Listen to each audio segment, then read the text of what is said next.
Hello, good day. My name is Sarah. I'm here to make a presentation on Sony using all the models taught. Okay, Sony as a company is an entertainment company founded in 1964 in Japan by Akomonta Amasiro Ibuka. Sony's current CEO is called Kenshiro Yoshida.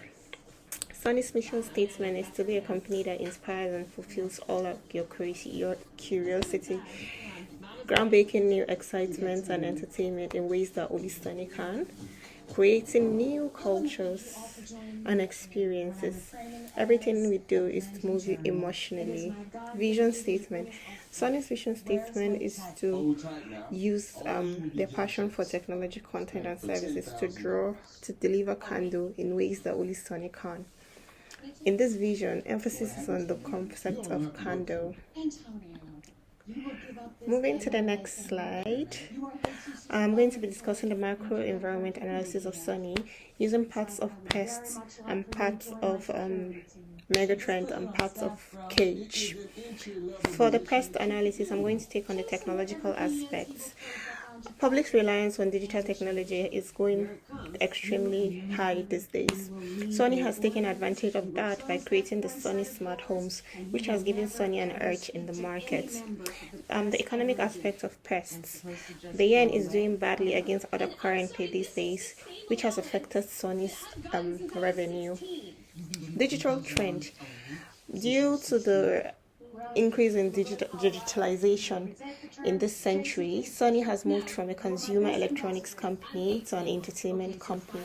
Then we talk about cultural distance. Sony, which is founded in Japan, is operating in over 70 countries in the world, thereby adopting different cultures of different countries.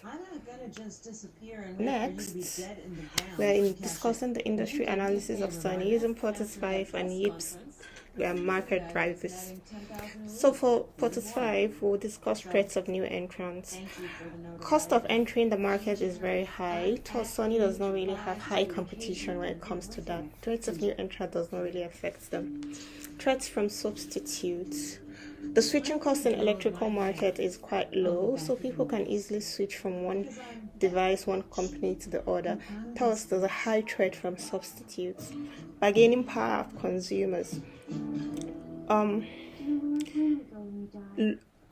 Daily retailers and daily purchases like you and I do not have a direct impact on Sony's market, but high purchases like Argos and Sainsbury's and bigger companies may have a direct impact on them. Competitive drivers, competition like Samsung, Panasonic, and all that would probably be an issue for Sony as a company. The next slide, we're going to discuss the firm's level analysis using the viral model.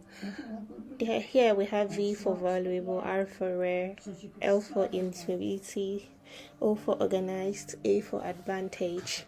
So let's talk about the brand image. Sony has a very unique brand image, so it's valuable, has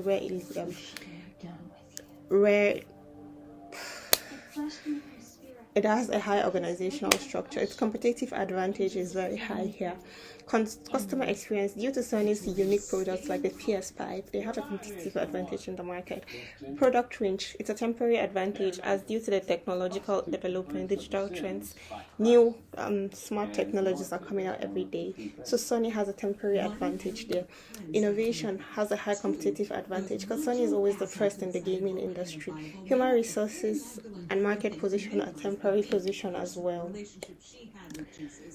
The next slide, we're going to be discussing the SWOT analysis. We're drawing the SWOT analysis from the analysis I've already carried out using macro environments, firm level, and industry analysis. Strength of Sony. Sony excels in innovation and spends a lot on its research and development. The company has a loyal customer base because a lot of consumers would rather, use Sony. Threat.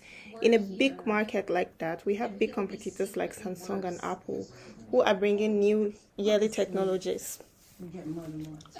Weaknesses. Sony's products are quite expensive for a company who is into entertainment, and their major customers are Gen Zs who, play the game PS5s. Sony would have to look at that. Opportunity. the demand for gaming is high. Sony can decide to expand on all their different games, have different forms of PSs, PS5s, PS5A, and all that. Analysis, stakeholder analysis. We're going to talk about each stakeholder and how much interest and the level, power of influence and level, and what their sources of powers are. So we talk about shareholders. Shareholders, they provide a return of source of interest, their return on investment. Level of interest, they have high interest, obviously, because they make investments. Sources of power, authority to make decision, further investment. Level of influence, very high. Consumers, high quality innovation and price. That is their source of interest. Level of interest is quite high as well. Source of power, purchasing power. We talk about suppliers. Suppliers, their source of interest is long-term customers, long-term contracts, financial return. Level of interest is high as well.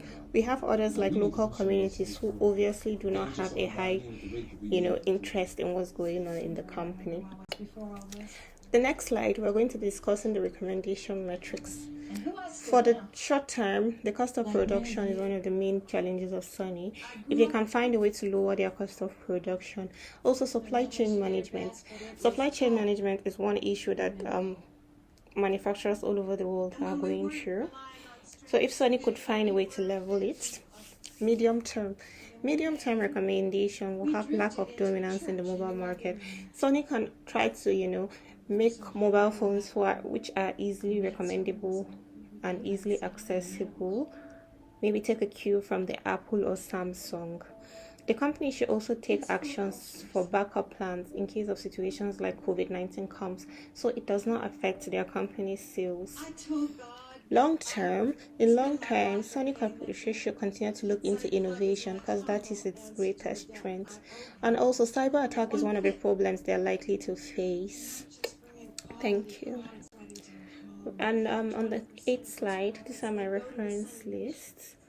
Thank you very much for listening to my presentation. I got all my Jesus. Which kind of